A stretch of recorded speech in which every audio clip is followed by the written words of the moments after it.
Hello, everybody. Welcome to the stream. I am Mick the Man, aka Mick the Nerd, aka Mick the Maverick, and I'm gonna read Dracula. And you're gonna watch, or else. We are on Chapter 5 Letter from Miss Mina Murray to Miss Lucy Westerna. 9th of May.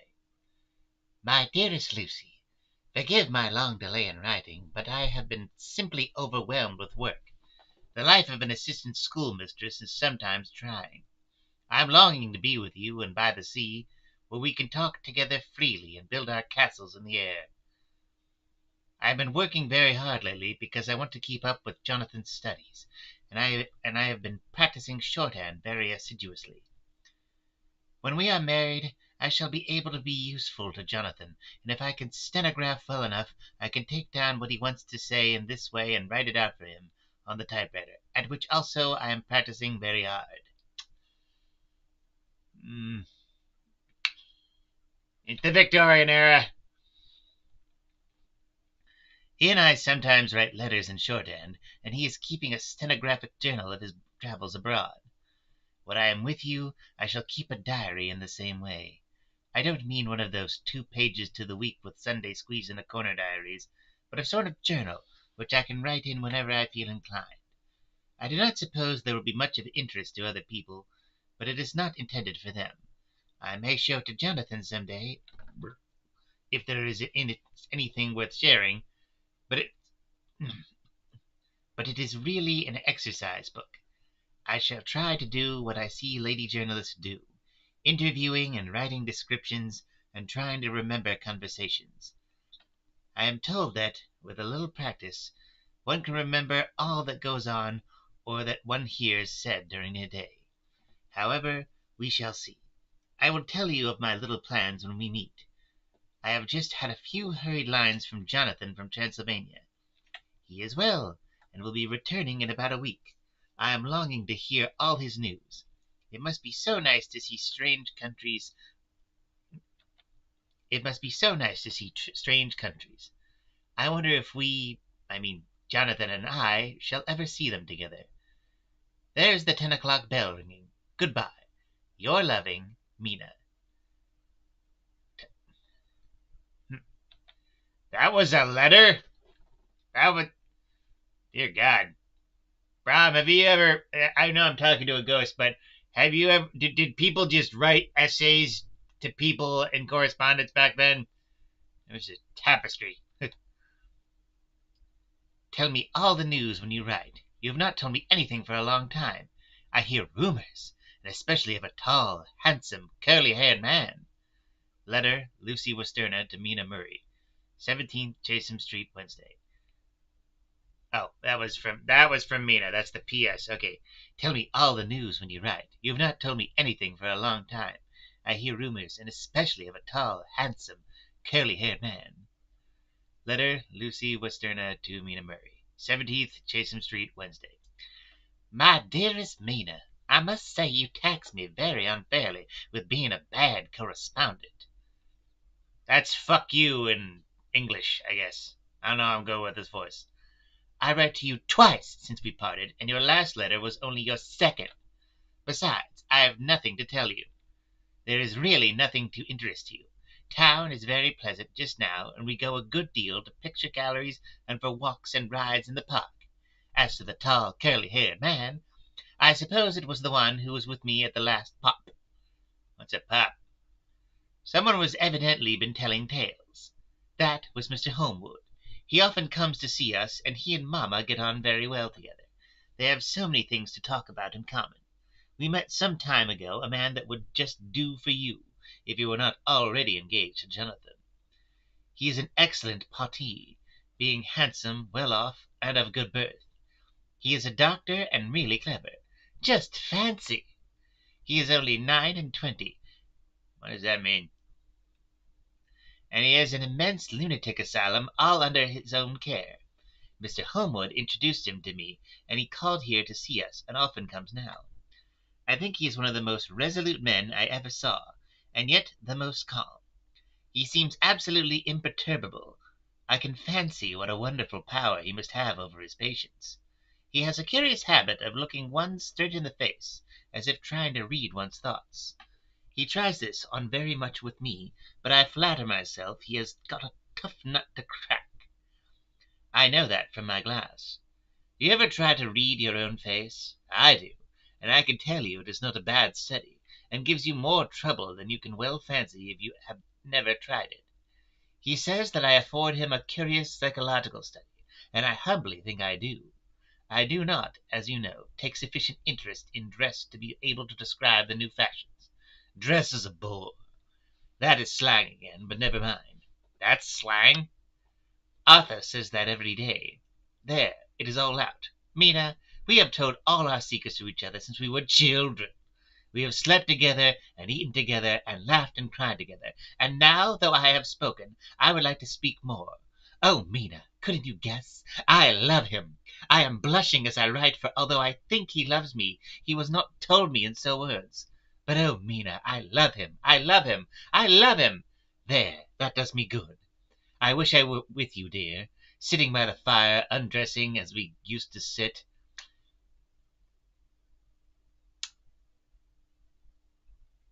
And I would try to tell you what I feel.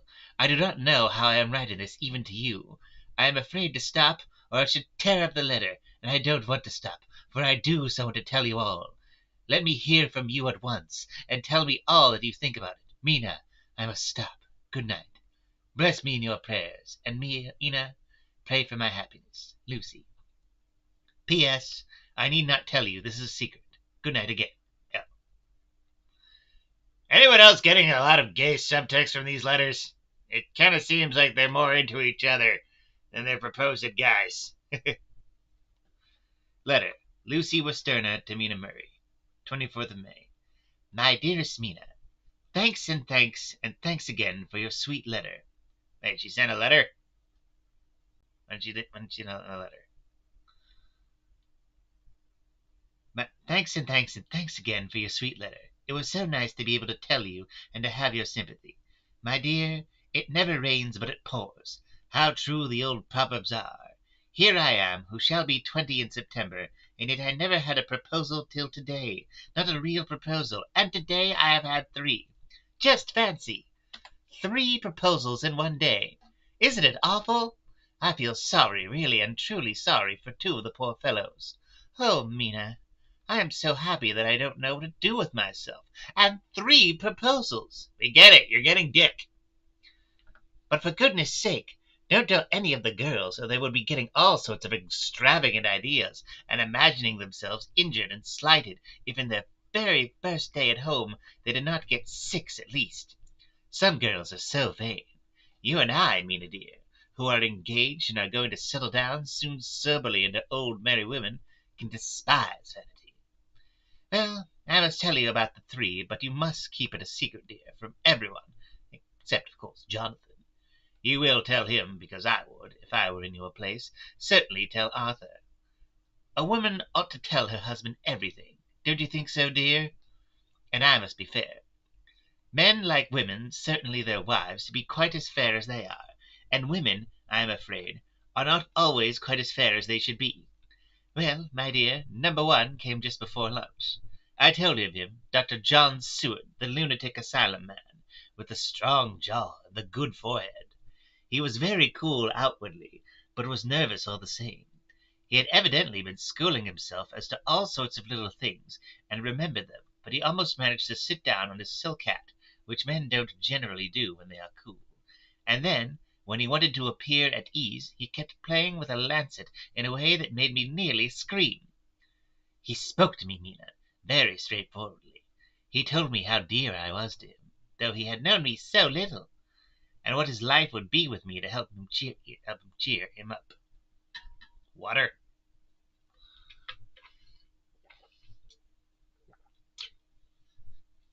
He was going to tell me how unhappy he would be if I did not care for him. But when he saw me cry, he said that he was a brute and would not add to my present trouble.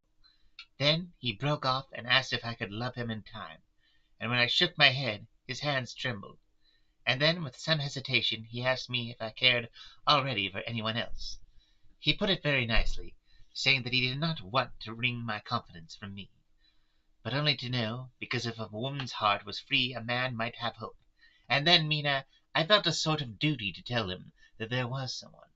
I only told him that much, and then he stood up, and he looked very strong and very grave as he took both my hands in his and said he hoped I would be happy, and that if I ever wanted a friend I must count on him one of my best. Oh, Mina dear, I can't help crying, and you must excuse this letter being all blotted.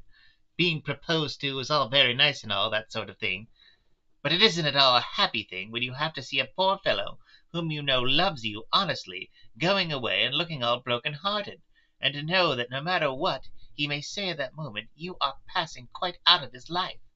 My dear, I must stop here at present. I feel so miserable, though I am happy. Evening. Arthur has just gone, and I feel in better spirits than when I left off, so I can go on telling you about the day. Well, my dear, number 2 came after lunch. He is such a nice fellow, an American from Texas, and he looks so young and so fresh that it seems almost impossible that he has been so many places and he had such adventures. I sympathize with poor Desdemona when she had such a dangerous stream poured in her ear, even by a black man. Ew. I suppose that we women are such cowards that we think a man will save us from fears, and we marry him. I'm not liking Lucy now. I know now what I would do if I were a man and wanted to make a girl love me.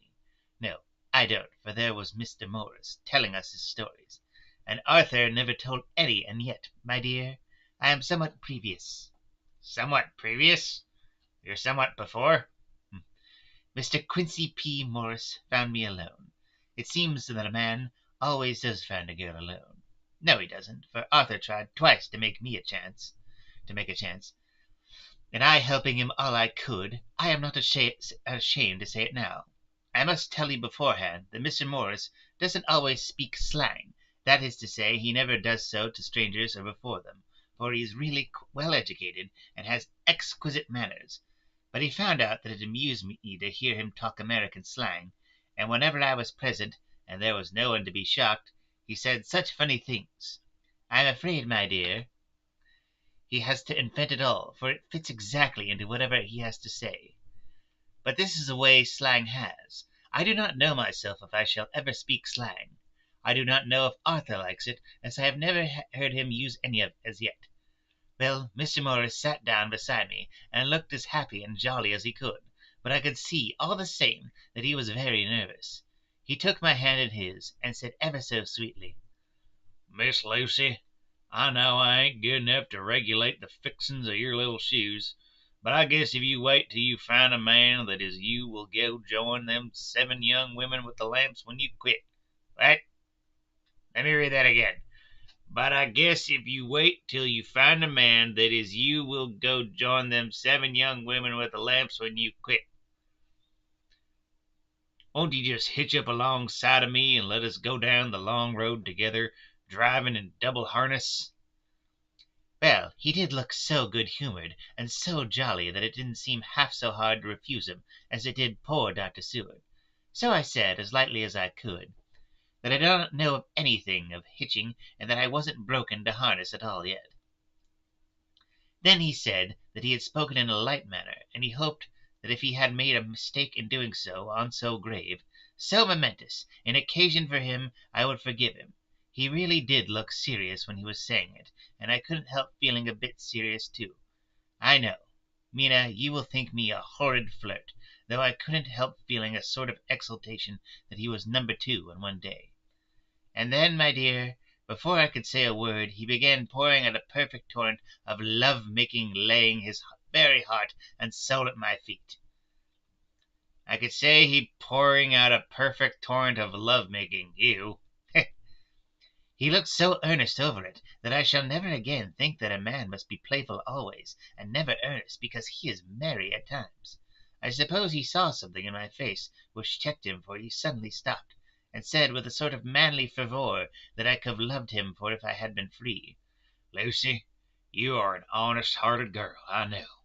I should not be here speaking to you as I am now if I did not believe your clean grit right through to the very depths of your soul. Tell me, like one good fellow to another, is there anyone else that you care for?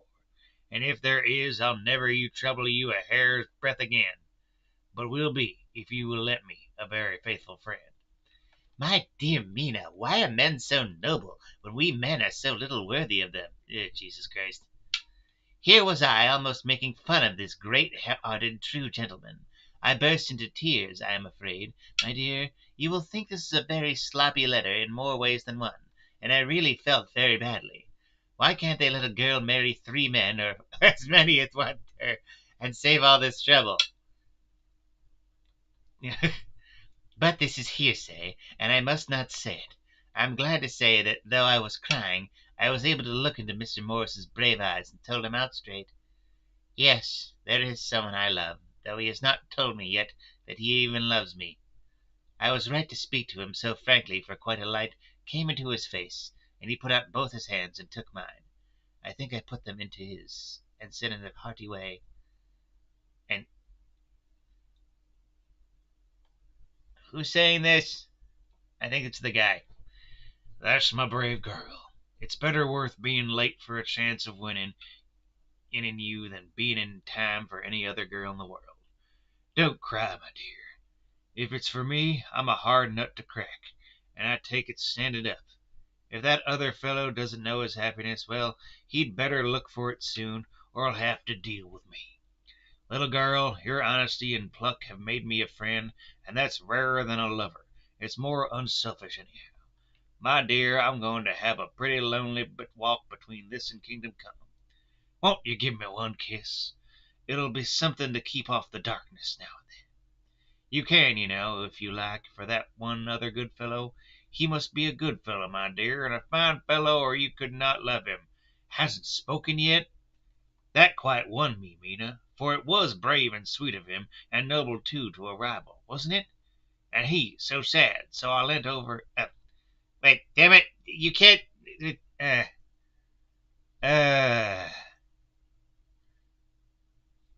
God damn it, this is written really badly. Okay,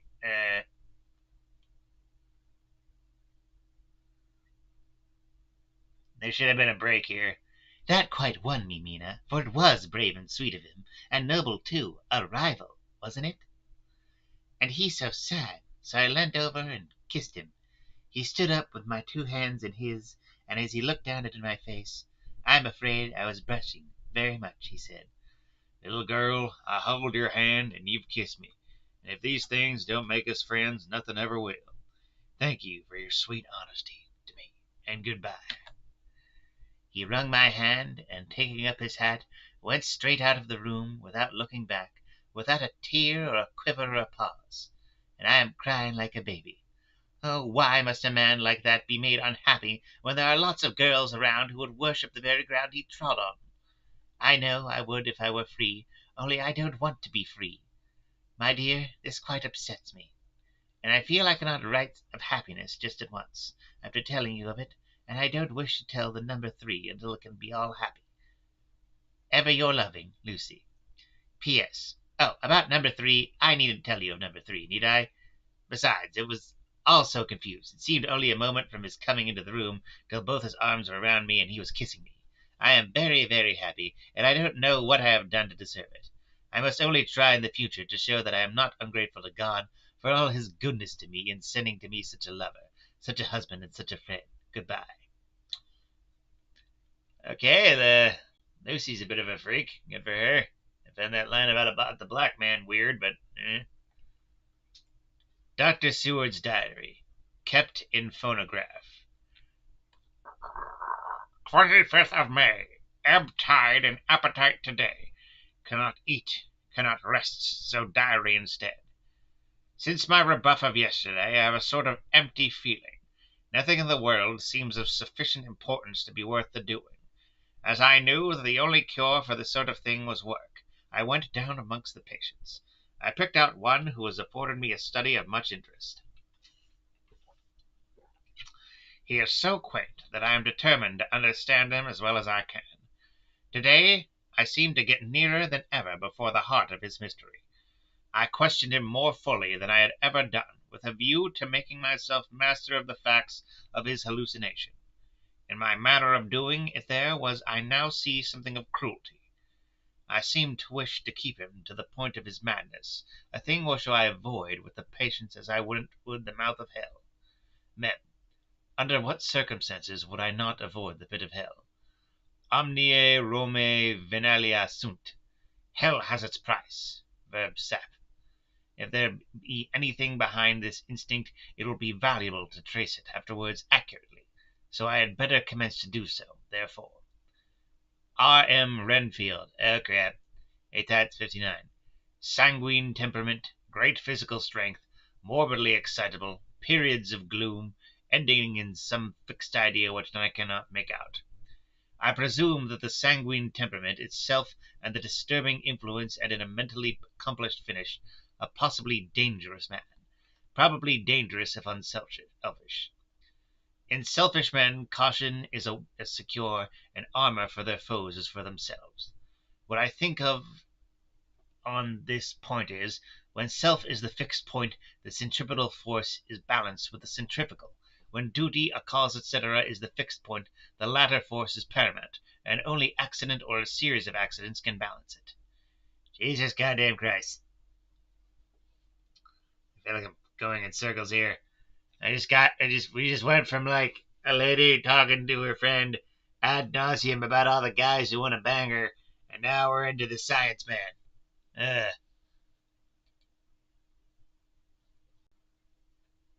Hello, B.T. Gandy. Yes, how you doing?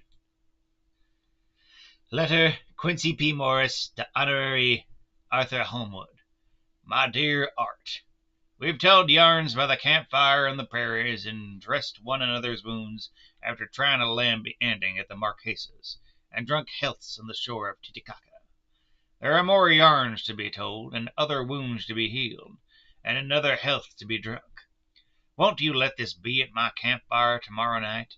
I have no hesitation in asking you, as I know a certain lady is engaged to a certain dinner party, and that you are free. There will only be one other, our old pal at the Korea, weird, Jack Seward. He's coming too, and we both want to mingle our weeps over the wine cup, and to drink a health with all our hearts to the happiest man in all the wide world, who has won the noblest heart that God has made and the best worth whitening. For those of you who don't know, people were paid by the word back then, so that's why these letters to people sound like the most intricate, weird essays of all time. We promise you a hearty welcome and a loving greeting, and a health as true as your own right hand. We shall both swear to leave you at home if you drink too deep to a certain pair of eyes. Come, yours as ever and always, Quincy P. Morris. Telegram from Arthur Homewood to Quincy P. Morris, 26th of May. Count me in every time. I bear message which will make both your ears tingle. Chapter 6. Mina Murray's Journal. 24th of July, Whitby. Lucy met me at the station, looking sweeter and lovelier than ever, and we drove up to the house of the Crescent in which they have rooms. This is a lovely place. The little river, the Esk, runs through a deep valley which broadens out as it comes near the harbor. A great viaduct runs across which high piers through which the view seems somehow further away than it really is. The valley is beautifully green, and is so steep that when you are on the high land on either side you look right across it, unless you are near enough to see down. The houses of the old town, the side away from us, are all red-roofed, and seem piled up one over the other, anyhow, like the pictures we see of Nuremberg. Right over the town is the ruin of Whitby Abbey, which was sacked by the Danes, and which is the scene of part of Marmion, where the girl was built up in the wall. It is a most noble ruin of immense size, and full of beautiful and romantic bits. There is a legend that a white lady is seen in one of the windows. Between it and the town there is another church, the parish one round with it is a great big graveyard, all full of tombstones. This is to my mind the nicest spot in Whitby, for it lies right over the town, and has a full view of the harbour and all up the bay to where the headland called Kettleness stretches out into the sea.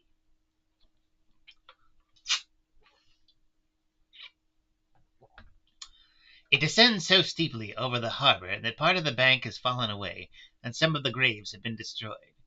In one place, part of the stonework of the graves stretches out over the sandy pathway far below.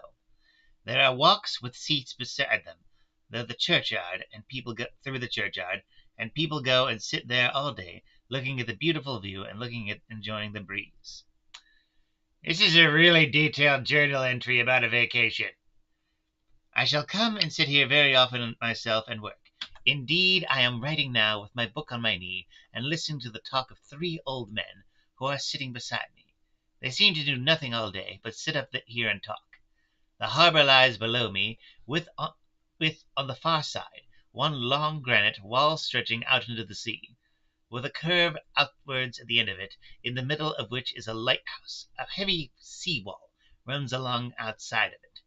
On the near, the sea wall makes an elbow crooked inversely, and its end too has a lighthouse. Between the 2 piers there is a narrow opening into the harbour, which then suddenly widens. It is nice at high water, but when the tide is out it shoals away to nothing, and there is merely the stream of the Esk running between banks of sand. With rocks here and there, outside the harbour on this side there rises for about half a mile a great reef, the sharp edge of which runs straight out from behind the south lighthouse. At the end of it is a buoy with a bell which swings in bad weather, and sends in a mournful sound of the wind. They have a legend here that when a ship is lost, bells are heard out at sea. I must ask the old man about this. He is coming this way. He is a funny old man. He must be awfully old, for his face is all gnarled and twisted like the bark of a tree. He tells me that he is nearly 100, and that he was a sailor in the Greenland fishing fleet when Waterloo was fought. He is, I am afraid, a very sceptical person, for when I asked him about the bells at sea and the White Lady at the Abbey, he had said very brusquely, "I wouldn't fash myself." "About them, miss?" "What?" "I wouldn't fash mysel' about them, miss. Them things be all worn out. Mind, I don't say that they never was, but I do say that they wasn't in my time. They be all very well for you comers and trippers and the like, but not for a nice young lady like you. Them feet folks from York and Leeds that be always eating curd herrings and drinking tea and looking out to buy cheap jet wood, Crete, oit. Right, hold on. Them feet folks from York and Leeds that be always eating cured herrings and drinking tea and looking out to buy cheap jetwood creed o't. I wonder myself who'd be bothered telling lies to them, even the newspapers, which is full of fool talk. I thought he would be a good person to learn interesting things from, so I asked him if he would mind telling me something about the whale fishing in the old days. He was just settling himself to begin when the clock struck 6, whereupon he laboured to get up and said, "I must gang agin words home now, miss." Agin words, what? My granddad's order doesn't like to be kept waiting when the tea is ready, for it takes me time to crammy a bone the grease, for there to be many of 'em, and miss, I like belly timber sairly by the clock. The fuck is this guy saying? He hobbled away, and I could see him hurrying as well as he could down the steps. The steps are a great feature of the place. They lead from the town up to the church. There are hundreds of them. I do not know how many, and they wind up in a delicate curve. The slope is so gentle that a horse could easily walk up and down them. I think they must originally have had something to do with the Abbey. I shall go home too. Lucy went out visiting with her mother, and as they were on only duty calls, I did not go. They will be home by this. Remember when this book was about a vampire? 1st of August. I came up here an hour ago with Lucy, and we had most interesting talk of my old friend and the 2 others who always come and join him.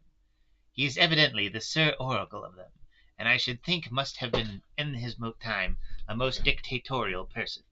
He will not admit anything, and downfaces everybody. If he can't out-argue them, he bullies them, and then takes their silence for agreement with his views. What a dick. Lucy was looking sweetly pretty in her white lawn frock, She has got a beautiful color since she has been here.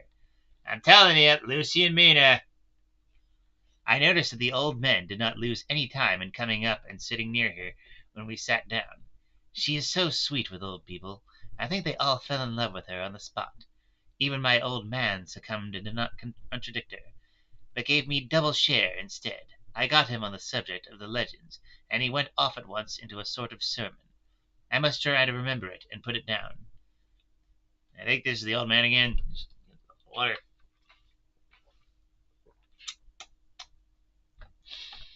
It be all fool talk, lock, stock, and barrel. That's what it be, and not us. These bands and wafts of bogos and bogas and bogles and all in it, them is only fit to set barons and dizzy women a belderin'.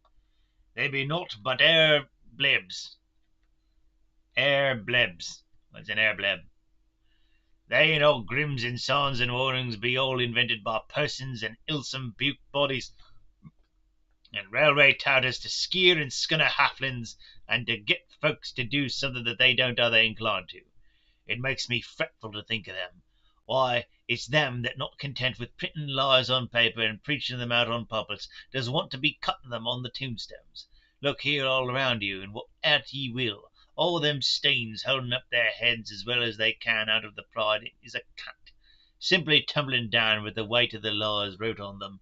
Here lies the body, or sacred to the memory, wrote on all of them, and yet in nigh half of them there bain't no bodies at all, and the memories of them bain't cared a pinch of snuff about, much less sacred. Lies, all of them, nothing but lies of one kind or another. My Gog, but it'll be a quare soudiment at the day of judgment. When they come tumbling up in their death socks, all duped together and trying to drag their tombstones with them to prove how good they was. Some of them trembling and dithering, with their hands at that dozen and slippy from lying into the sea, that they can't even see that grip of them. I could see from the old fellow's self-satisfied air and the way in which he looked around for the approval of his cronies that he was showing off. So I put in a word to him to keep him going. Oh, Mr. Swales, you can't be serious. Surely these tombstones are not all wrong. Yablins! There may be a poorish few not wrong, saving where they make up the people to be too good, but there be folk that do think a bomb-bar'll be like the sea, if only it be their own. The whole thing be only lies. Now look you here. You come here a stranger, and you see this kirkgarth. I nodded, for I thought it better to assent, though I did not quite understand his dialect. I knew it had something to do with the church. He went on. And you can say that all these things be a boon folk that be happy in here, snod and snog. I assented again. Then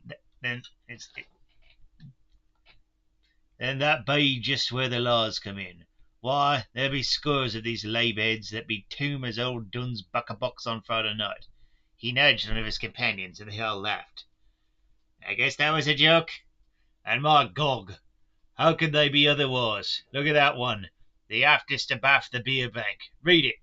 I went over and read, Edward Spencelaf, Master Mariner, murdered by pirates off the coast of Andres, April 1854, at 30. When I came back, Mr. Swales went on. Who brought him home, I wonder, to hap him here? Murdered off by the coast of Andres, and you consated his body lay under? Why, I could name ye a dozen whose bones lie in the Greenland seas above. He pointed northwards. Or where the currents may have drifted them, there be the stings around ye. Ye can with your young eyes read the small print of the laws from here. This Braithwaite Lowry, I knew his father, lost in the Lively off Greenland in '20, or Andrew Woodhouse, drowned in the same seas in 1777, or John Paxton, drowned off Cape Farewell a year later, or old John Rawlings, whose grandfather sailed with me, drowned in the Gulf of Finland in '50. Do you think all of these men will have to make a rush to Whitby when the trumpet sounds? I have me anterums about it. I'll tell ye that when they got here, they'd be jobbling and justing one another that you'd fight upon us in the old days, when we be at one another from daylight to dark, and trying to tie up our cuts by the light of the aurora borealis. This was evidently local pleasantry, for the old man cackled over it, and his cronies joined in with gusto. I guess it was, 'cause I have literally no idea what this guy's saying anymore.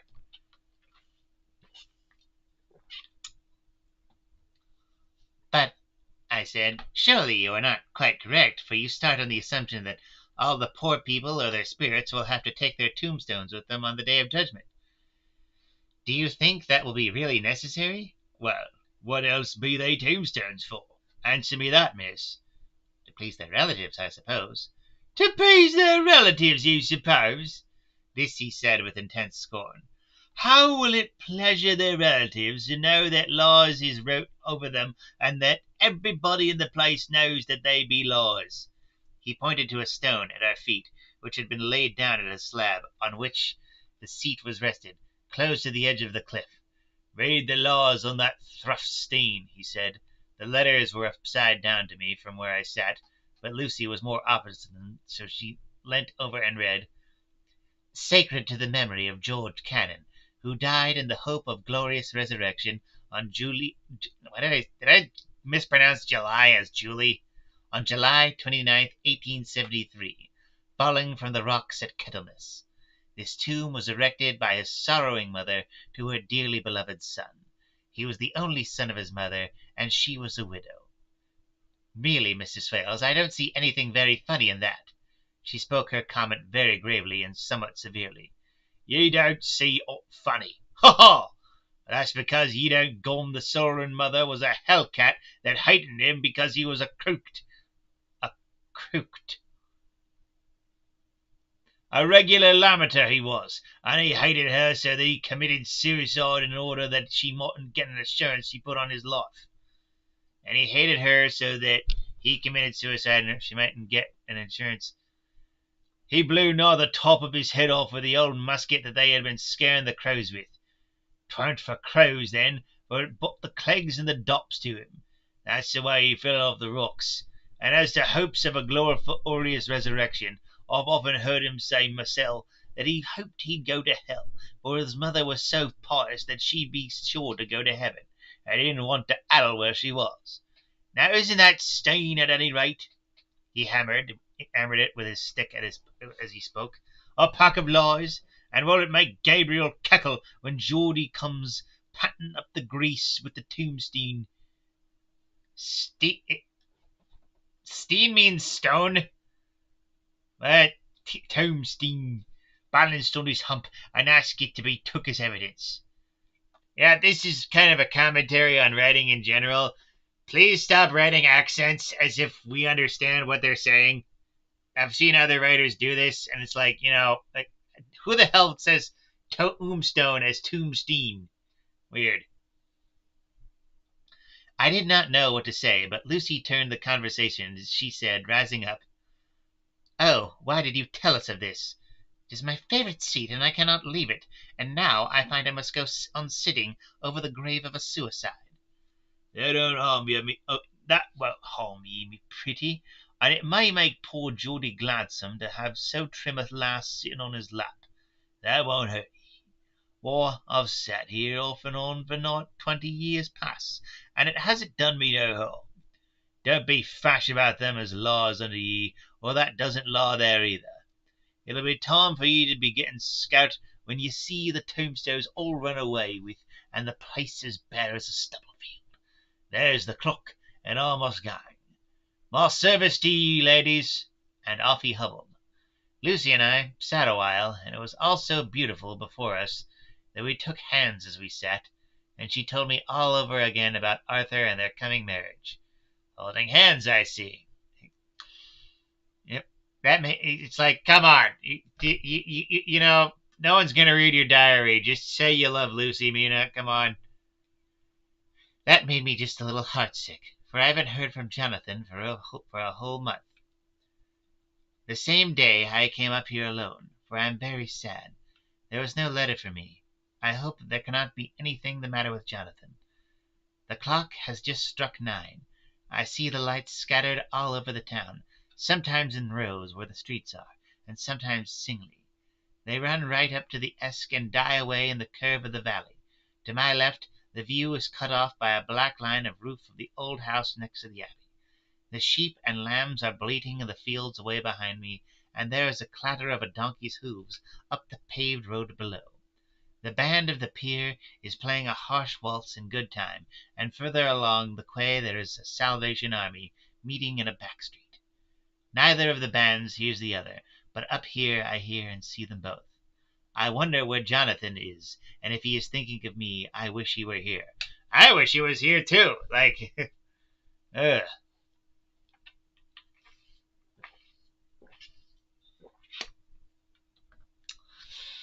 This is the unabridged Dracula, everybody. Oh man, yeah. Yeah, look at that average view duration, minute 52. Yeah, I'm reading it all. Dr. Seward's diary, 5th of June. The case of Grenfield grows more interesting the more I get to understand the man. He has certain qualities very largely developed: selfishness, secrecy, and purpose. I wish I could get what is the object of the latter. He seems to have some settled scheme of his own, but what it is I do not know. His redeeming quality is a love of animals, though indeed he has such curious turns in it that I sometimes imagine he is only abnormally cruel. His pets are of odd sorts. Just now his hobby is catching flies. He has at present such a quantity that I have had myself to expostulate.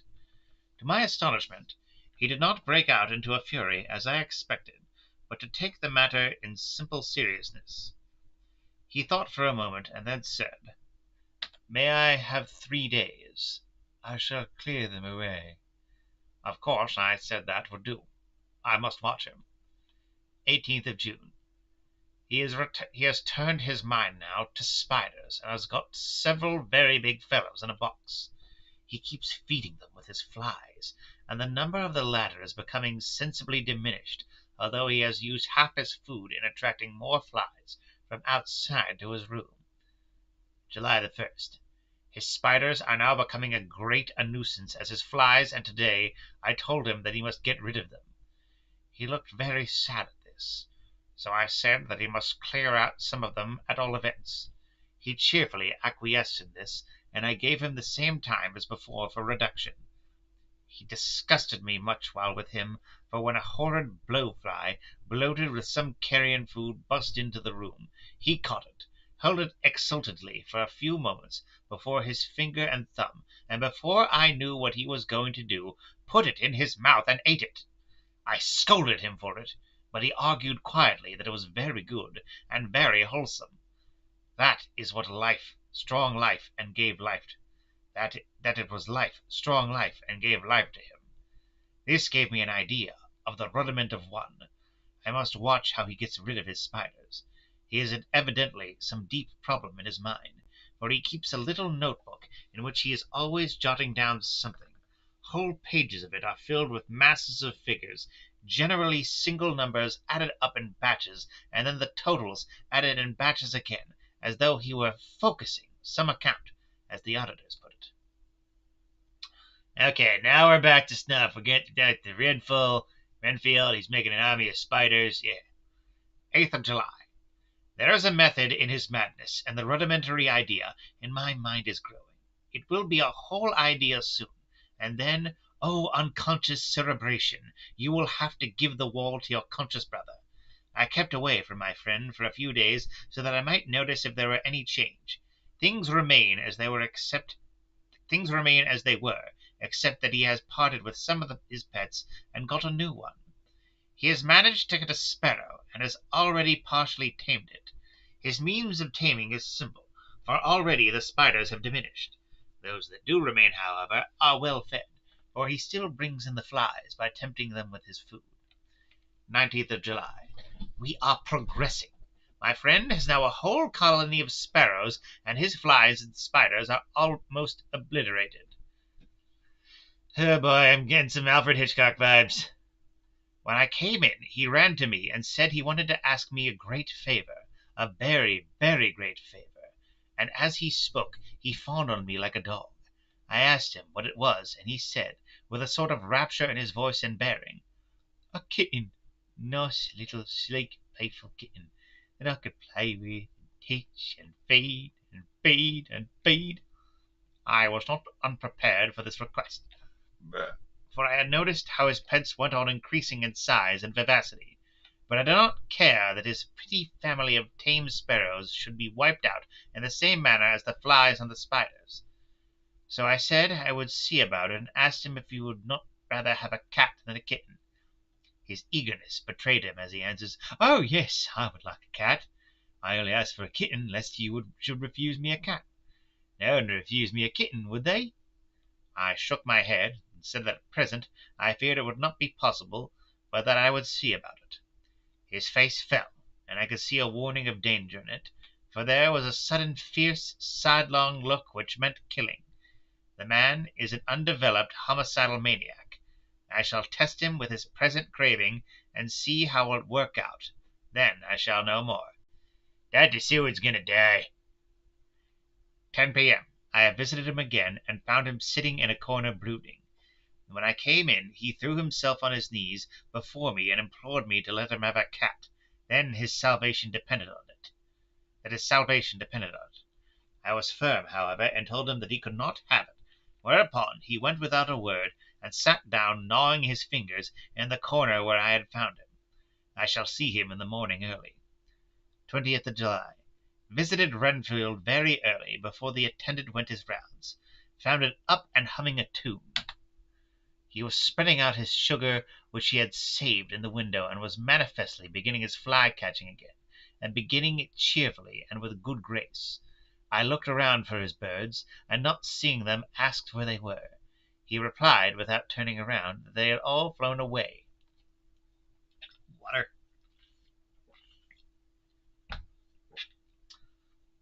There are a few feathers about the room, and on his pillow a drop of blood. I said nothing, but went and told the keeper to report to me if there were anything odd about him during the day. 11 a.m. The attendant has just been to me to say that Renfield has been very sick and has disgorged a whole lot of feathers. My belief is, doctor, he said, that he has eaten his birds, and that he just took and ate them raw. Jesus. 11 p.m. I gave Renfield a strong opiate tonight, enough to make even him sleep, and took away his pocket-book to look at. The thing that has been buzzing about my brain lately is complete, and the theory proved. My homicidal maniac is of a peculiar kind. I shall have to invent a new classification for him, and call him a zoophagous maniac. Zoophagous maniac. What he desires is to absorb as many lives as he can, and he has laid himself out to achieve it in a cumulative way. He gave many flies to one spider, and many spiders to one bird, and then wanted a cat to eat the many birds. What would have been his later steps? It would almost be worth while to complete the experiment. It might be done if there were only a sufficient cause. Men sneered at vivisection, and yet look at its results today. Why not advance science in its most difficult and vital aspect, the knowledge of the brain? Had I even the secret of one such mind, did I hold the key to the fancy of even one lunatic, I might advance my own branch of science to a pitch compared with which Burdon Sanderson's physiology or Ferrier's brain knowledge would be as nothing, if only there were a sufficient cause. I must not think too much of this, or I may be tempted. A good cause might turn the scale with me, for may not I too be of exceptional brain congenitally? How well the man reasoned, lunatics always do within their own scope. I wonder at how many lives he values a man, or if only one. He has closed the account most accurately, and today began a new record. How many of us begin a new record with each day of our lives? To me it seems only yesterday that my whole life ended with my new hope, and that truly I began a new record. So it will be until the great recorder sums me up, and closes my ledger account with a balance of profit or loss. Oh, Lucy, Lucy, I cannot be angry with you, nor can I be angry with my friend, whose happiness is yours. But I must only wait on hopeless and work. Work! Work! If only I could have as strong a cause as my poor mad friend there, a good, unselfish cause to make me work. That would be indeed happiness. Getting some Arkham Asylum vibes here. What are we at? 50 minutes. Mina Murray's Journal, 26th of July. I am anxious, and it soothes me to express myself here. It is like whispering to one's self and listening at the same time. And there is also something about the shorthand symbols that makes it different from writing. I am unhappy about Lucy and about Jonathan. I had not heard from Jonathan for some time, and I was very concerned, but yesterday dear Mr. Hawkins, who was always so kind, sent me a letter from him.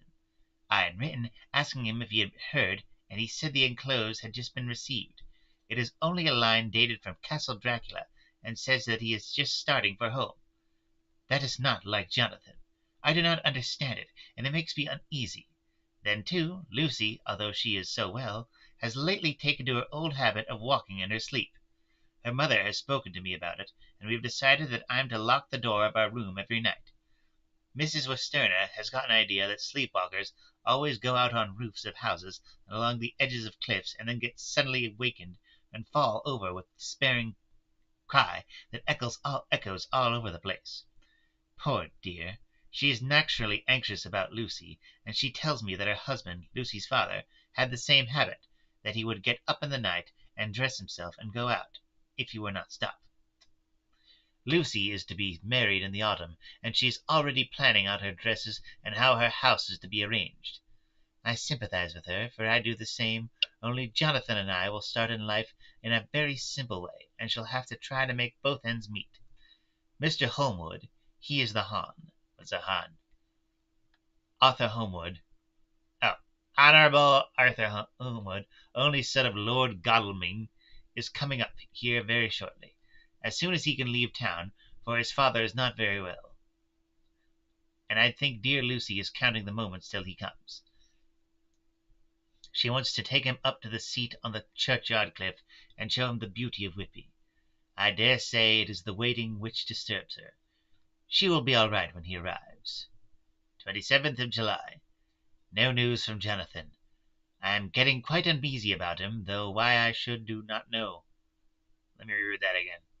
No news from Jonathan. I am getting quite uneasy about him, though why I should I do not know. But I do wish that he would write, if it were only a single line. Lucy walks more than ever, and each night I am awakened by her moving about the room. Fortunately, the weather is so hot that she cannot get cold, but still the anxiety and the perpetually being wakened is beginning to tell on me, and I am getting nervous and wakeful myself. Thank God, Lucy's health keeps up. Mr. Holmwood has been suddenly called to the Ring to see his father, who has been taken seriously ill. Lucy frets at the postponement of seeing him, but it does not touch her looks. But it does not touch her looks. She is a trifle stouter, and her cheeks are a lovely rose pink. She has lost the anemic look which she had. I pray it will all last. 3rd of August. Another week gone, and no news from Jonathan, not even to Mr. Hawkins, from whom I have heard. Oh, I do hope he is not ill. He surely would have written. I look at that last letter of his, but somehow it does not satisfy me. It does not read like him, and yet it is his writing. There is no mistake of that. Lucy has not walked so much in her sleep in the last week, but there is an odd concentration about her which I do not understand. Even in her sleep she seems to be watching me. She tries the door, and finding it locked, goes about the room searching for the key. 6th of August. Another 3 days and no news. This suspense is getting dreadful. If I only knew where to write to or where to go to, I should feel easier, but no one has heard a word of Jonathan since that last letter. I must only pray to God for patience. Lucy is more excitable than ever, but is otherwise well. Last night was very threatening, and the fishermen say that we are in for a storm. I must try to watch it and learn the weather's signs. To-day is a grey day, and the sun as I write is hidden in thick clouds high over Kettleness. Everything is grey except the green grass, which seems like emerald amongst it, grey earthy rock. Grey clouds, tinged with the sunburst at the far edge, hang over the grey sea, into which the sand points stretch like grey fingers. The sea is tumbling in over the shallows and the sandy flats with a roar muffled in the sea mist drifting inland. The horizon is lost in a grey mist. All is vastness. The clouds are piled up like giant rocks, and there is a brool. Is that brool? And there's a brool over the sea that sounds like some presage of doom. Dark figures are on the beach here and there, sometimes half shrouded in the mist, and seem men like trees walking. And seem men like trees walking. What does that mean? The fishing boats are racing for home, and rise and dip in the ground swell as they sweep into the harbor, bending to the scuppers. Here comes old Mr. Swales. He is making straight for me, and I can see, by the way he lifts his hat, that he wants to talk. Dot, dot, dot. Yeah, I know that feeling. Mina, Jesus.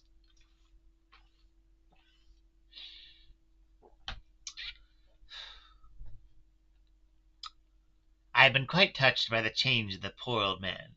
When he sat down beside me, he said in a very gentle way, "I want to say something to you, miss." I could see he was not at ease, so I took his poor old wrinkled hand in mine, and asked him to speak fully. So he said, leaving his hand in mine, "I'm afraid, my dearie, that I might have shocked you by all the wicked things I've been saying about the dead and such like for weeks past. But I didn't mean them, and I want you to remember that when I'm gone. We old folks that be daffled and with one foot above the coal don't altogether like to think of it, and we don't want to feel scared of that thing, and that's why I've took to making light of it, so that I'll cheer up my own heart a bit.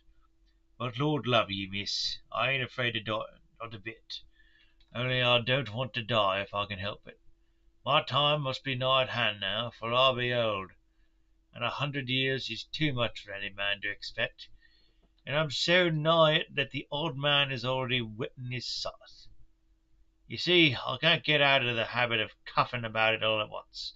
The chaps will wag as they be used to. Some day soon the angel of death will sound his trumpet for me. But don't ye duel or go and greet my dearie." For he saw that I was crying. "If he should come this very night, I did not refuse to answer his call.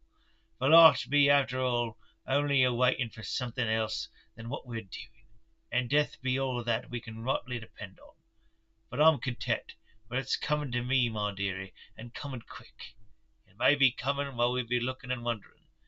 Maybe it's in that wind over there, the sea, that's bringing with loss and wreck, and some distress and sad hearts. Look, look!" he cried suddenly. "There's something in that wind, and in the host beyond the sounds, and looks and tastes and smells like death. It's in the air. I feel it coming. Lord, make me answer cheerful when my call comes." He held up his arms devoutly, and raised his hat. His mouth moved as though he were praying. After a few minutes' silence, he got up, shook hands with me, and blessed me, and said good-bye, and hobbled off. It all touched me, and upset me very much. I was glad when the coast guard came along, with his spyglass under his arm. He stopped to talk to me, as he always does, but all the time kept looking at a strange ship. "I can't make her out," he said. "She's a Russian by the look of her, but she's knocking about in the queerest way." Why am I giving this guy this accent? She doesn't know her mind a bit. She seems to see the storm coming, but can't decide whether to run up north in the open or to put in here. Look, there again! She's steered mighty strangely, for she doesn't mind the hand of the wheel. Changes about with every puff of wind. We'll hear more of her before this time tomorrow. End of chapter 6.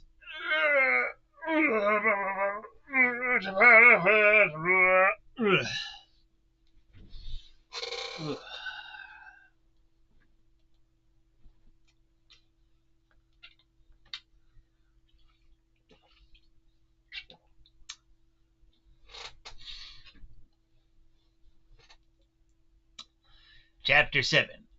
Cutting from the Daily Graph, 8th of August, pasted in Mina Murray's journal. From a correspondent, Whitby. One of the greatest and suddenest storms on record has just been experienced here, with results both strange and unique. The weather had been somewhat sultry, but not to any degree uncommon. In the month of Saturday evening was as fine as we had ever known, and the great body of holiday-makers laid out yesterday for visits to Mulgrave Woods, Robin Hood's Bay, Big Mill, Runswick States, and the various trips in the neighbourhood of Whitby.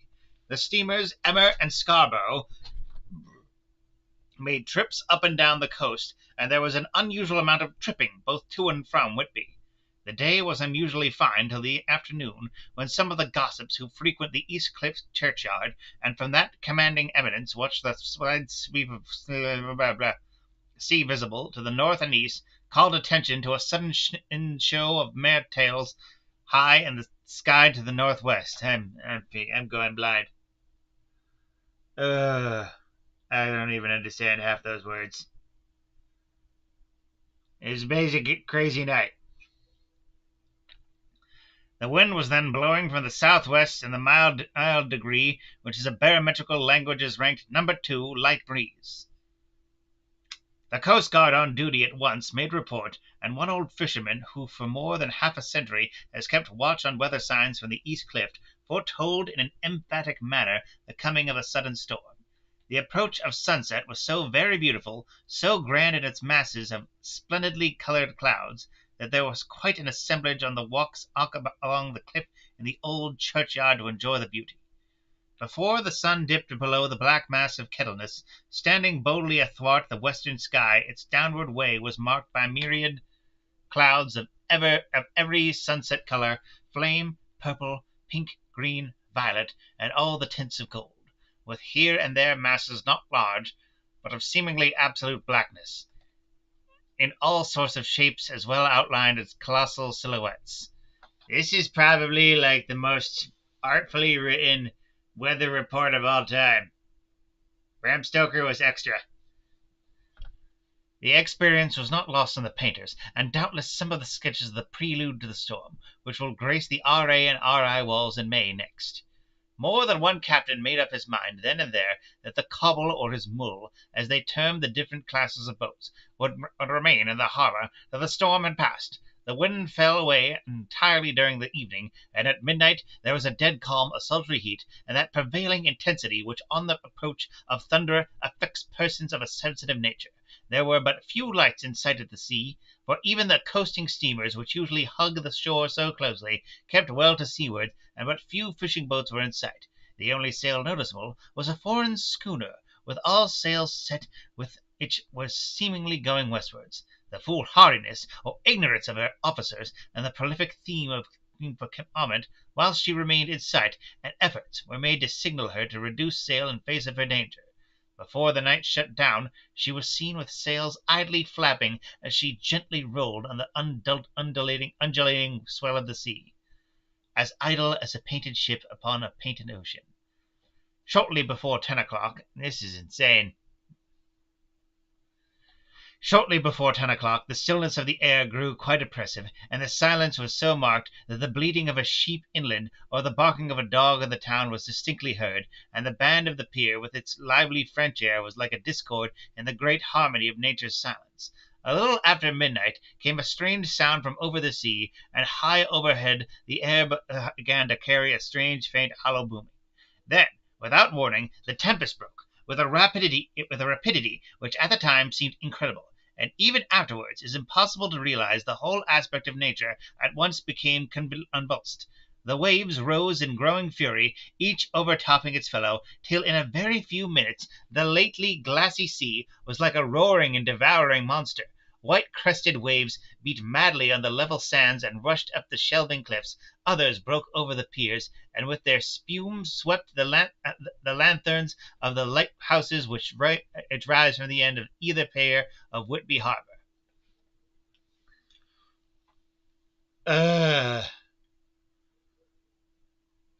I'm pretty sure that entire paragraph could have fit into in a whole book. I haven't even done the paragraph.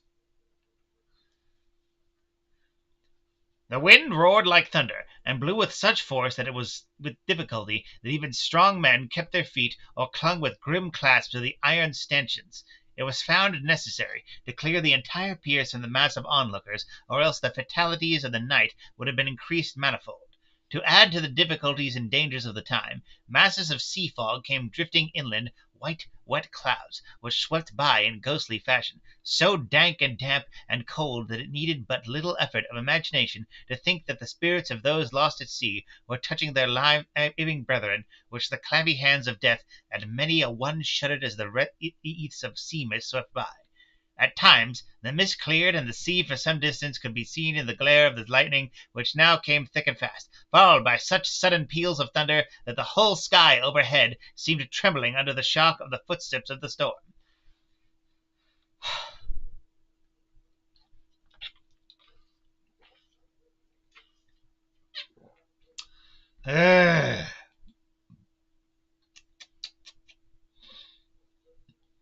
Some of the scenes thus revealed were of immeasurable grandeur and of absorbing interest, the sea running mountains high, threw skyward with each wave mighty masses of white foam, which the tempest seemed to snatch in and whirl away into space. Here and there a fishing boat with a rag of sail running madly for shelter before the blast, now and again the white wings of a storm-tossed sea-bird. On the summit of the east cliff the new searchlight was ready for experiment, but had not yet been tried. The officers in charge of it got it into working order, and in the pauses of the inrushing mist swept with its surface to the sea. Once or twice its service was most effective, as when a fishing boat, when gunwale under water, rushed into the harbour, able to the guidance of the sheltering light to avoid the danger of dashing against the piers. As each boat achieved the safety of the port there was a shout of joy from the mass of the people on shore, a shout which for a moment seemed to cleave the gale, and was then swept away in its rush. Jesus Christ, this is the longest newspaper article of all time. Before long, the searchlight discovered some distance away a schooner. Thank God it ends on the next page. Before long, the searchlight discovered some distance away a schooner with all sails, apparently the same vessel which had been noticed earlier in the evening. The wind had by this time backed to the east, and there was a shudder amongst the watchers on the cliff as they realized the terrible danger in which she now was. Between her and the port lay the great flat reef on which so many good ships have from time to time suffered, and with the wind blowing from its present quarter, it would be quite impossible that she should fetch the entrance of the harbour. It was now nearly the hour of high tide, but the waves were so great that in their troughs the shallows of the shore were almost visible, and the schooner, with all its sails set, were rushing with such speed that, in the words of the one old salt, she must fetch up somewhere, if it was only in hell.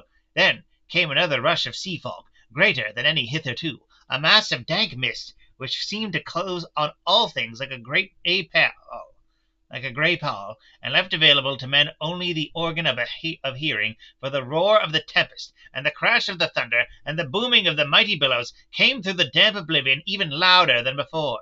The rays of the searchlight were kept fixed on the harbour mouth across the east pier, where the shock was expected, and men awaited breathless. The wind suddenly shifted to the northeast, and the remnant of the sea fog melted in the blast, and then, mirabile dictu, between the piers, leaping from the wave to wave as it rushed at headlong speed, swept the strange schooner before the blast, with all sails set, and gained the safety of the harbour. The searchlight followed her, and a shudder ran through all who saw her, for lashed to the helm was a corpse, with drooping head, which swung horribly to and fro at each motion of the ship. No other form could be seen on deck at all. A great awe came on all as they realized that the ship, as if by a miracle, had found the harbour unsteered save by the hand of a dead man. However, all took place more quickly than it takes to write these words. I bet it does!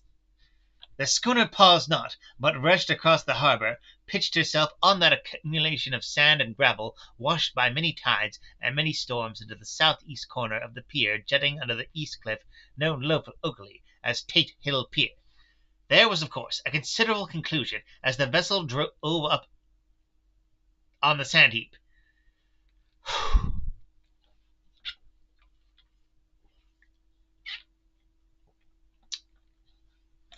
Every spar, rope, and stay was strained, and some of the top hammer came crashing down. but perhaps strangest of all, the very instant the shore was touched, an immense dog sprang up on deck from below, as if shot up by the concussion, and running forward, jumped from the bow on the sand, making straight for the steep cliff where the churchyard hangs over the laneway to the east pier, so steeply that some of the flat tombstones, thruffsteins or throughstones, as they call them in the Whitby vernacular, okay. Did we really need to put that in a news article? Actually, project over where the sustaining cliff was fallen away.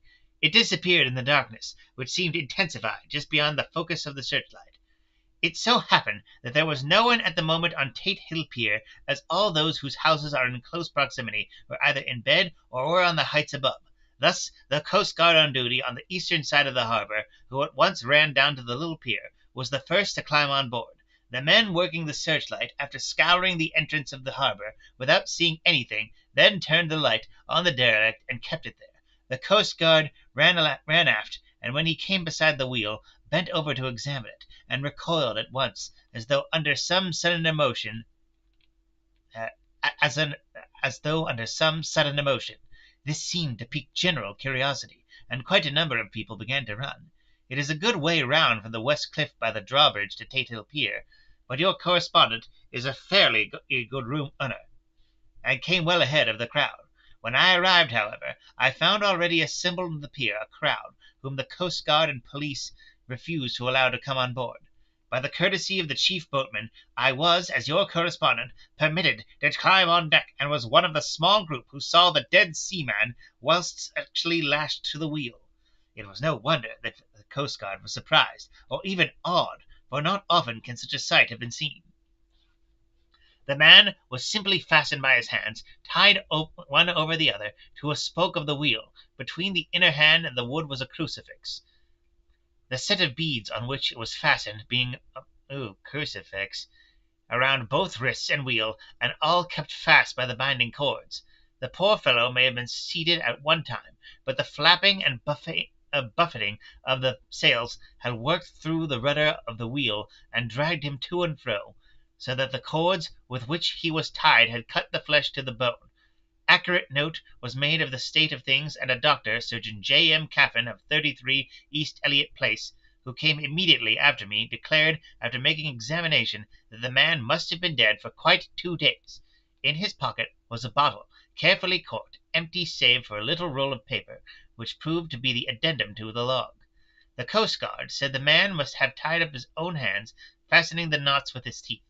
The fact that a coast guard was the first on board may have some complications later on in the Admiralty Court, for coast guards cannot claim the salvage which is the right of the first civilian entering on a derelict.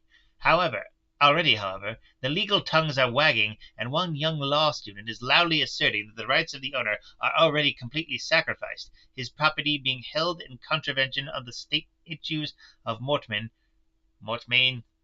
since the tiller, as emblemship, if not proof of delegated possession, is held in a dead hand. It is needless to say that the dead steersman has been reverently removed from the place where he had his honourable hand, and moored till death, a steadfastness as noble as that of the young Casabianca, and placed in the mortuary to await inquest. Already the sudden storm is passing, and its fierceness is abating. Crowds are scattering homeward, and the sky is beginning to redden over the Yorkshire wolds. I shall send in time for your next issue further details of the derelict ship which found her way so miraculously into harbour in the storm.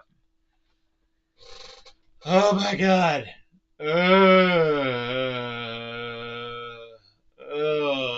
That was what?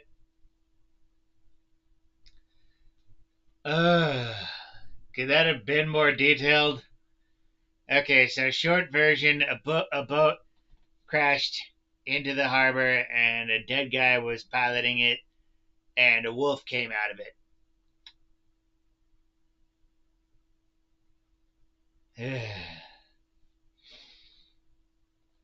Whitby. Oh, no, there's more of it.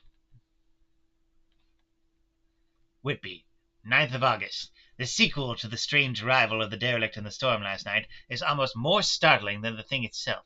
It turns out the schooner is a Russian from Varna, and is called the Demeter. She is almost entirely in ballast of silver sand, with only a small amount of cargo, a number of great wooden boxes filled with mold. Let me read that again. She is almost entirely in ballast of silver sand, with only a small amount of cargo, a number of great wooden boxes filled with mold. This cargo was consigned to Whitby solicitor Mr. S. F. Billington, of 7 the Crescent, who this morning went aboard and formally took possession of the goods consigned to him. The Russian consul, too, acting for the charter party, took formal possession of the ship and paid all harbor dues, etc. Nothing is talked about here today except the strange coincidence. The officials of the Board of Trade have been most exacting in seeing that every compliance has been made with existing regulations. As the matter is to be a 9 days' wonder, they are evidently determined that there shall be no cause of after complaint. A good deal of interest was aboard concerning the dog, which landed when the ship struck, and more than a few of the members of the S.P.C.A., which is very strong in Whitby, have tried to befriend the animal. To the general disappointment, however, it was not to be found. It seems to have disappeared entirely from the town. It may be that it was frightened and made its way to the moors, where it is still hiding in terror. There are some who look with dread on such a possibility, lest later on it should be in itself become a danger, for it is evidently a fierce brute. Early this morning a large dog, a half-bred mastiff belonging to a coal merchant close to the Tate Hill pier, was found dead in the roadway opposite to its master's yard. It had been fighting, and manifestly had a savage opponent, for its throat was torn away, and its belly was slit open as if with a savage claw. Ah, not the puppy.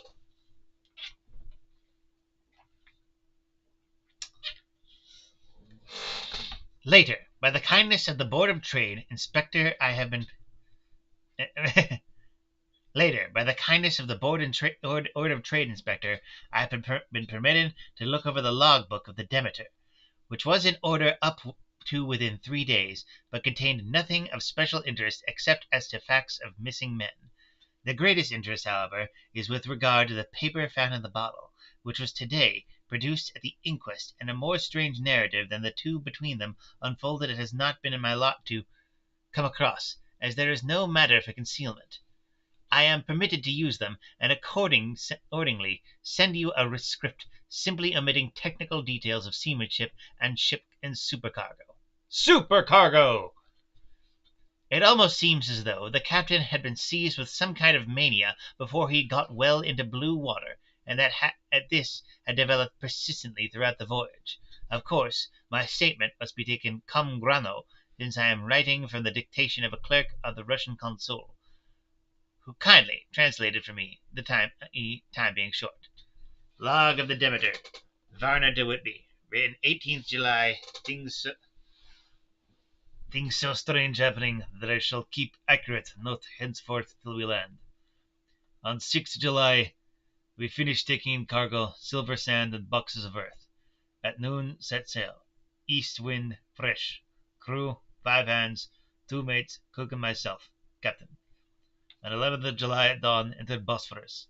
Boarded by Turkish customs officers Baksheath, all correct, under way at 4 p.m.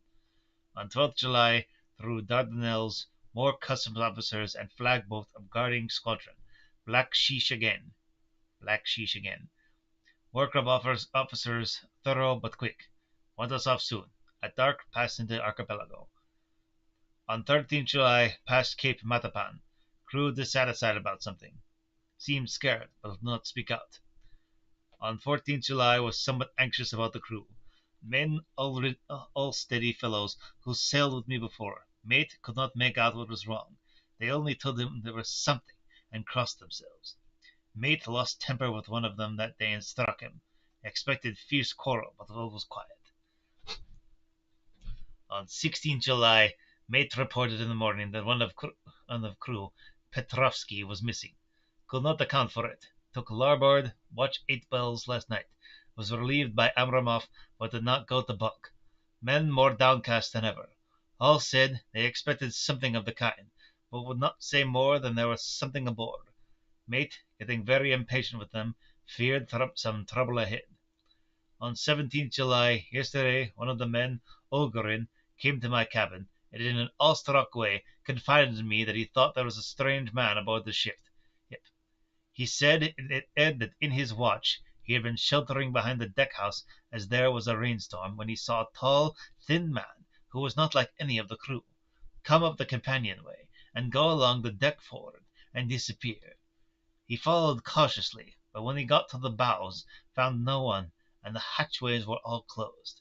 He was in a panic of superstitious fear, and I am afraid the panic may spread. To allay it, I shall today search entire ship carefully from stem to stern.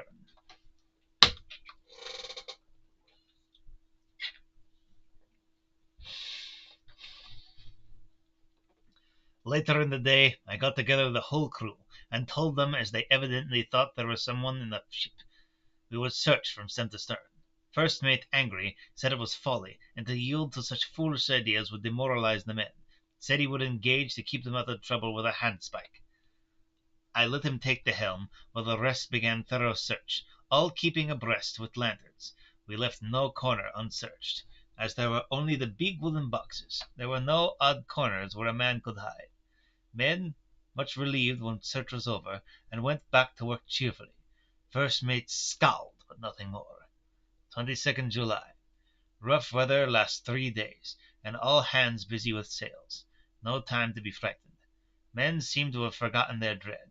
Mate cheerful again, and all on good terms. Praised men for work and bad weather. Past Gibraltar and out through Straits. All well. 24th of July. There seems some doom over the ship. Already a hand short, and entering on the Bay of Biscay with wild weather ahead, and yet last night another man lost. Disappeared. Like the first, he came off his watch, and was not seen again. Men, all in a panic of fear, sent a round robin, asking to have double watch, as they feared to be alone. Mate angry. Fear there will be some trouble, as either he or the men will do some violence. 28th of July. 4 days in hell, knocking about in a sort of maelstrom, and the wind of the tempest. No sleep for any one. Men all worn out. Hardly know how to set a watch, since no one fit to go on. Second mate volunteered to steer and watch and let men snatch a few hours' sleep. Wind abating. Seas still terrific, but feel them less as ship is steadier. 29th July. Another tragedy. Had single watch tonight, as crew too tired to double. When morning watch came on deck, could find no one except steersman. Raised outcry, and all came on deck. Thorough search, but no one found. And now, without second mate, and crew in a panic, mate and I agreed to go armed henceforth, and wait for any sign of cause. 30th July. Last night. Rejoice. We are nearing England. Weather fine, all sails set. Retired, worn out, slept soundly, awaked by mate telling me that both man of watch and steersman missing. Only self and mate, and 2 hands left to work ship. 1st August. 2 days of fog, and not a sail sighted. Had hoped, when in the English Channel, to be able to signal for help or get in somewhere. Not having power to work sails, have to run before the wind. Dare not lower, as could not raise them again. We seem to be drifting to some terrible doom. Mate, now more demoralized than either of men. His stronger nature seems to have worked inwardly against himself. Men are beyond fear, working stolidly and patiently, with minds made of the worst. They are Russian, he Romanian.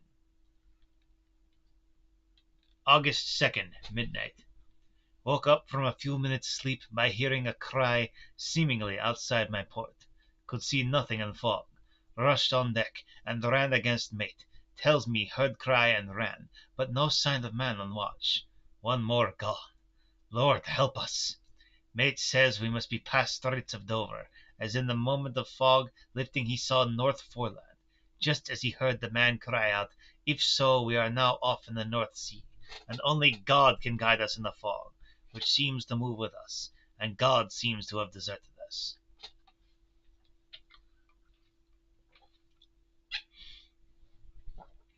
3rd of August. At midnight I went to relieve the man at the wheel, and when I got to it found no one there. The wind was steady, and as we ran before it there was no yawing. I dared not leave it, so shouted for the mate. After a few seconds he rushed up on deck in his flannels. He looked wild-eyed and haggard, and I greatly fear his reason has gone even away. He came close to me and whispered hoarsely, with his mouth to my ear, as though fearing the very air might hear, "It is here. I know it now. On the watch last night I saw it, like a man, tall and thin and ghastly pale. It was in the bows, and looking out I crept behind it and gave it my knife, but the knife went through it, empty as the air." And as he spoke he took his knife and drove it savagely into space. Then he went on, "But it is here, and I'll find it.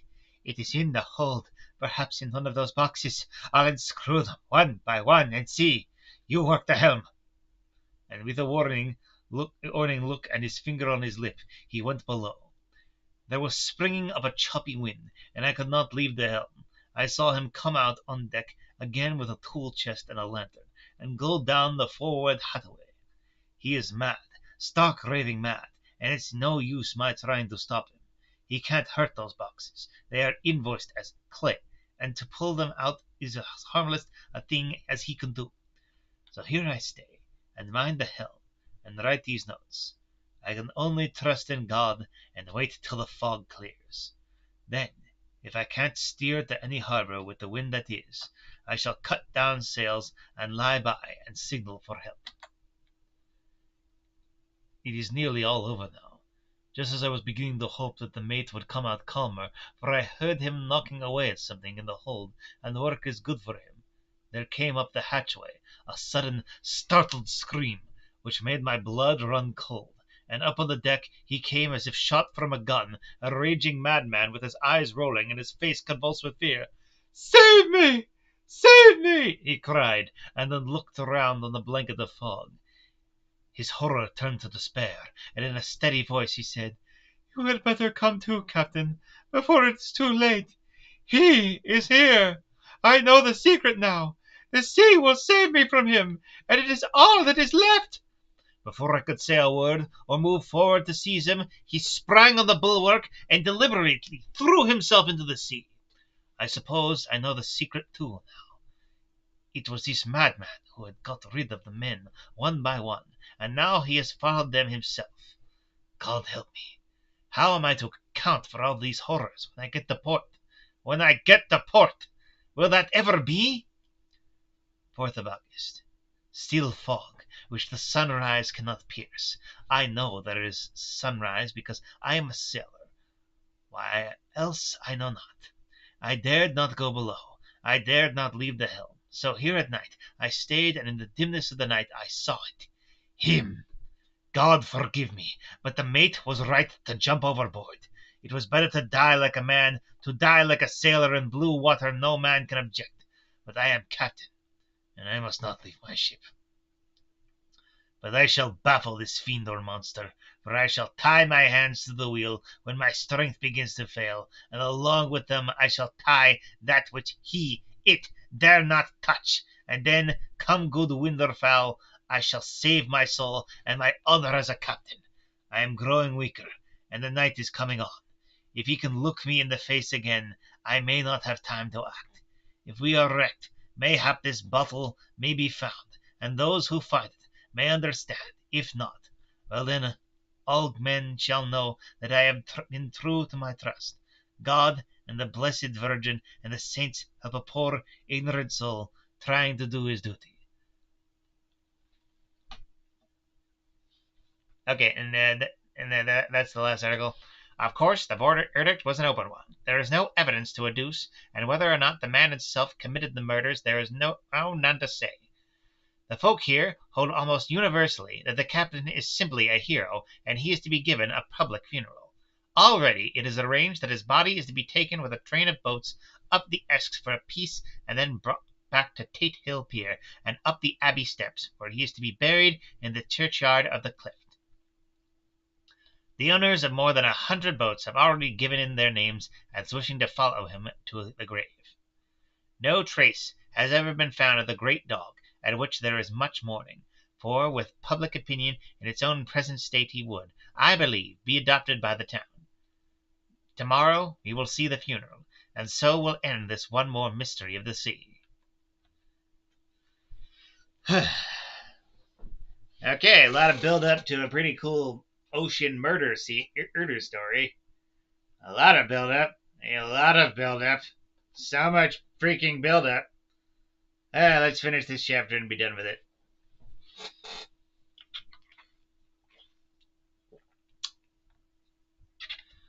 Mina Murray's Journal, 8th of August.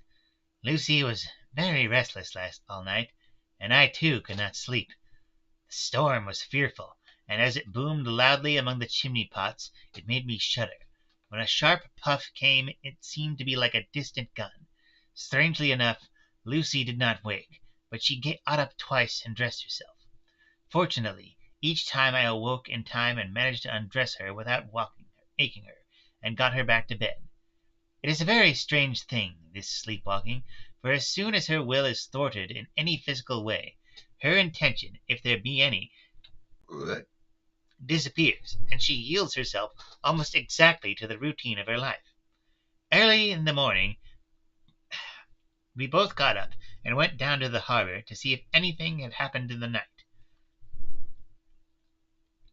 There were very few people about, and thought the sun was bright, and the air clear and fresh. The big, grim-looking waves that seemed dark themselves because the foam that topped them was like snow, forced themselves in through the narrow mouth of the harbor, like a bullying man going through a crowd. Somehow I felt glad that Jonathan was not on the sea last night, but on land. But oh, is he on land or sea? Where is he, and how? I am getting fearfully anxious about him. If I only knew what to do and could do anything. 10th of August. The funeral of the poor sea captain today was most touching. Every boat in the harbor seemed to be there, and the coffin was carried by captains all the way from Tate Hill Pier to the churchyard. Lucy came with me, and we went early to our old seat, whilst the cottage of boats went up the river to the viaduct and came down again. We had a lovely view, and saw the procession nearly all the way. The poor fellow was laid to rest quite near our seat, so that we stood on it when the time came and saw everything. Poor Lucy seemed much upset. She was restless and uneasy all the time, and I cannot but think that her dreaming at night is telling on her. She is quite odd in one thing. She will not admit to me that there is any cause for restlessness, or if there be, she does not understand it herself. There is an additional cause in that poor old Mr. Swales has been found dead this morning on our seat, his neck being broken. Ah! Well, he was okay with that. He had evidently, as the doctor said, fallen back in the seat in some sort of fright, for there was a look of fear and horror on his face that the men said made them shudder. Poor dear old man! Perhaps he had seen death with his dying eyes. Lucy is so sweet and sensitive that she feels influences much more accurately than other people do. Just now she was quite upset by a little thing which I did not much heed, though I am myself very fond of animals. One of the men, who came up here often to look for the boats, was followed by his dog. The dog is always with him. They are both quiet persons, and I never saw the man angry nor heard the dog bark. During the service the dog would not come to his master, who was on the seat with us, but kept a few yards off, barking and howling. Its master spoke to it gently, and then harshly, and then angrily. But it would neither come nor cease to make a noise. It was in a sort of fury, with its eyes savage, and all its hairs bristling out like a cat's tail when a puss is on the war-path. Finally the man, too, got angry, and jumped down and kicked the dog, and then took it by the scruff of the neck, and half dragged and half threw it on the tombstone on which the seat is fixed. The moment it touched the stone, the poor thing became quiet, and fell all into a tremble. It did not try to get away, but crouched down, quivering and cowering, and was in such a pitiable state of terror that I tried, though without effort, to comfort it. Lucy was full of pity too, but she did not attempt to touch the dog, but looked at it in an agonized sort of way. I greatly fear that she is too supersensitive a nature to go through the world without trouble. She will be dreaming of this tonight, I am sure. The whole agglomeration of things, the ship steered into port by a dead man, his attitude tied to the wheel with a crucifix and beads, the touching funeral, the dog now furious and now in terror, will all afford material for her dreams. I think it will be best for her to go to bed, tired out physically, so I shall take her for a long walk by the cliffs to Robin's Bay and back. She ought not to have much inclination for sleepwalking then. And I feel like that's a good place to stop. Yeah, anyone who watched that and enjoyed it, thank you. I will be reading all of Dracula in the coming days. Yes. Have a time, everybody.